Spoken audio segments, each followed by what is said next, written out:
Undoubtedly, the era we live in is an era of anxiety, an emotional state characterized by cold feeling in our stomach, a tight knot in our throat, and worries at the mental level.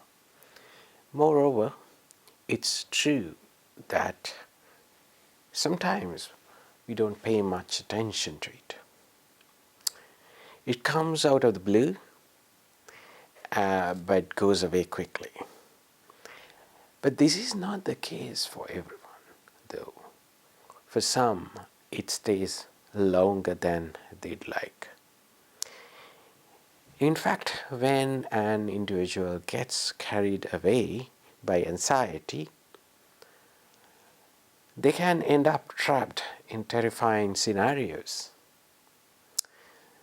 This explains why some people say that having anxiety is a future-related illness. One of the most known facts about anxiety is it is related to the fear of the future. The human brain despises uncertainty, meaning the brain doesn't like uncertainty. Not knowing what will happen and not feeling in control can truly take a toll. Thus, when you're facing an unknown situation, thousands and thousands of worries begin to run through your mind. Meanwhile, the amygdala, an almond-shaped brain structure characterized by being the bank of emotional memory, monitors everything that's happening. When the amygdala detects a dangerous situation, it immediately activates the alarm signal. As this happens, it releases hormones such as cortisol and dopamine into the bloodstream. This will help fight for your survival and anticipate what's coming next. However, when this happens, there's no going back. At that moment, the rational brain is shut off. As a consequence, we become more instinctive and end up responding inaccurately to some of the stimuli.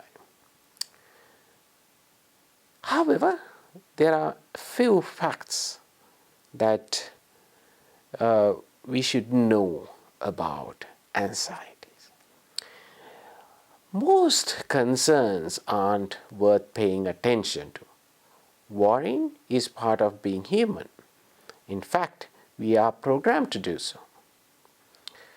To anticipate what may happen, to then think of alternative plans in order to survive. Now, it's not the same to do it from time to time than in a continuous way. In fact, a study conducted in Pennsylvania State University arrived at the conclusion that 91% of the worries we have on average end up being a waste of energy. We are so afraid of consequences of certain events that may not even happen in the first place. American author Earl Nightingale said that 40% of our worries will never happen. He divided the percentages this way. 30% are related to the past. Therefore, worrying about it wouldn't change anything. 12% are unnecessary concerns about our health, and 10% are small and almost meaningless or unconnected concerns. With that being said, only 8% of our worries are worth paying attention to.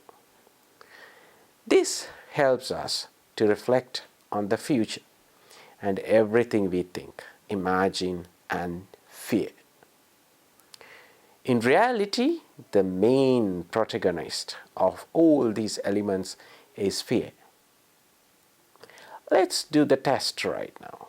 For example, take a minute and ask yourself what worries you the most and what events you think are the scariest.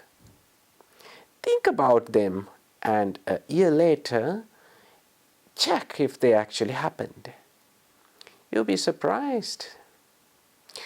So there are two types of anxiety. The first type of anxiety is more adaptive. It aims to protect us from potential dangers, things that can harm us or cause suffering. This is called rational anxiety. It is normal to experience it in situations such as before a job interview or while waiting for an important response. The other is a more irrational type of anxiety.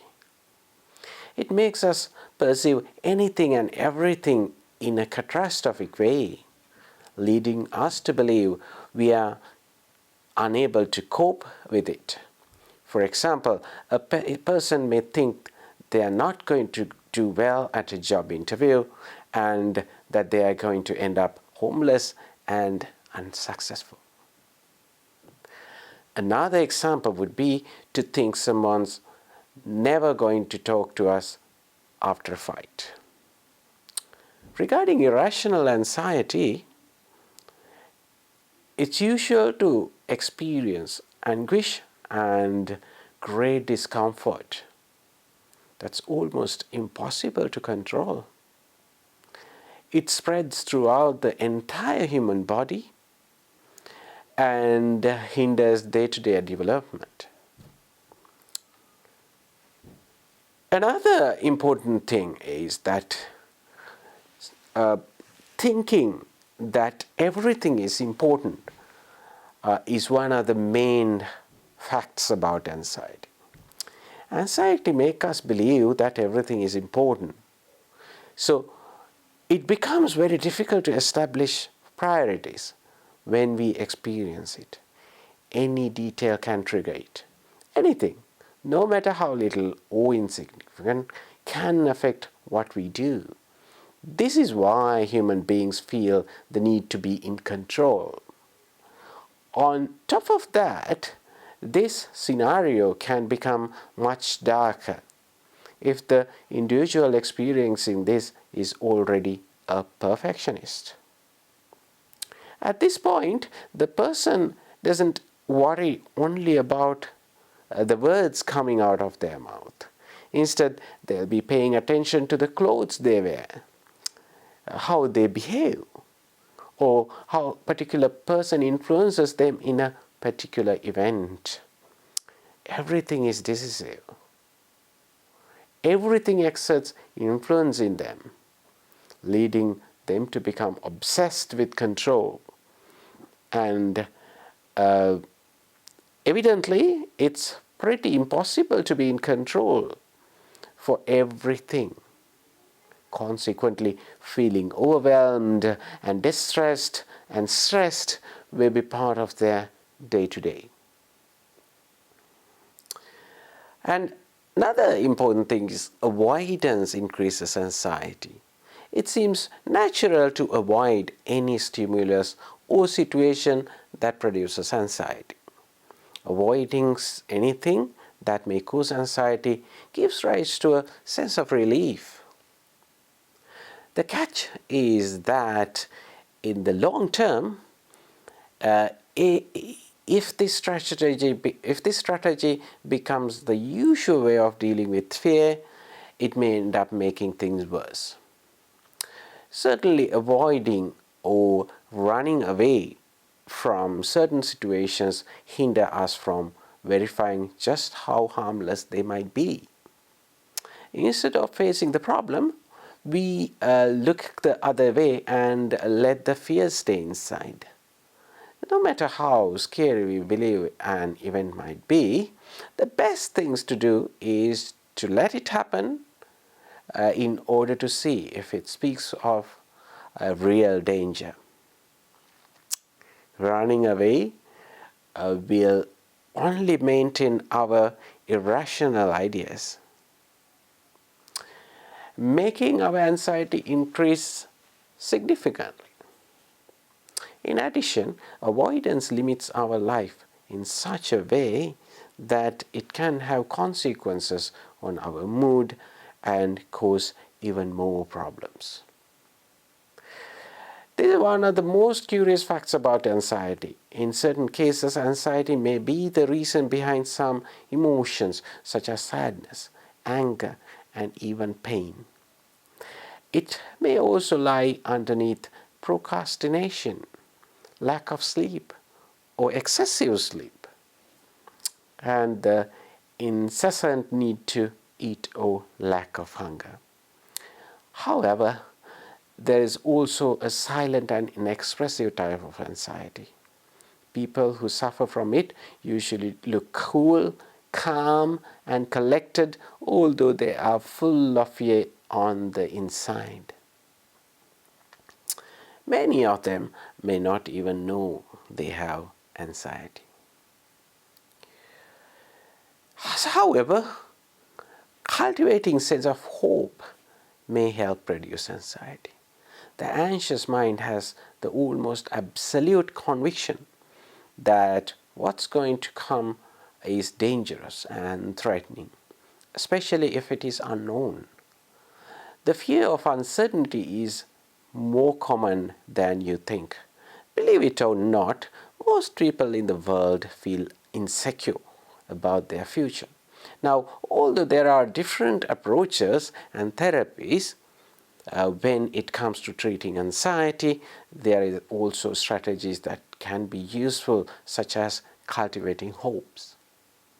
Psychologist and psychologist and University of Houston professor Matthew Gallagher and his research team conducted a study that shows that working on sense of hope in therapy can be of great help, because it helps the person change their way of thinking, feeling, and perceiving reality.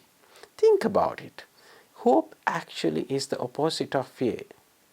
Most hope implies trusting that things aren't going to go south, or that they can at least improve. It's a philosophical, spiritual, and emotional aspect that also enhances resilience and growth. One of the most crucial facts about anxiety is the weight of self-demand. Being self-demanding isn't a problem. In fact, it can help us grow as individuals, since it pushes us to be better. What's the issue then? Well, becoming too demanding with ourselves can change our internal dialogue and turn it from regular into catastrophe. Sometimes it's not about what we demand, but how we demand it. It's important to remember to be kind to ourselves during our growth process. Self-demanding in a destructive way ends up harming. Moreover, self-demanding in itself is something to be careful with. On one hand, it may help a person's development, and on the other, it may fill them with more anxiety.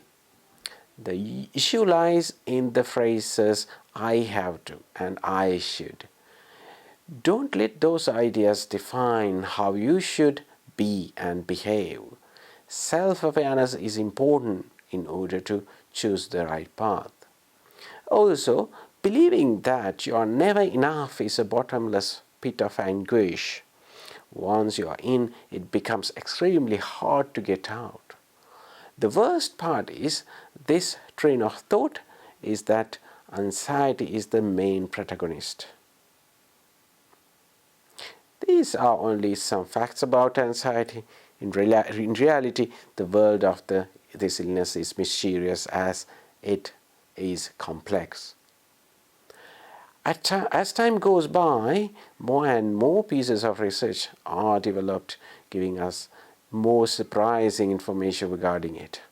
Anxiety is the emotional state we all must respect and study in order to better understand ourselves and others.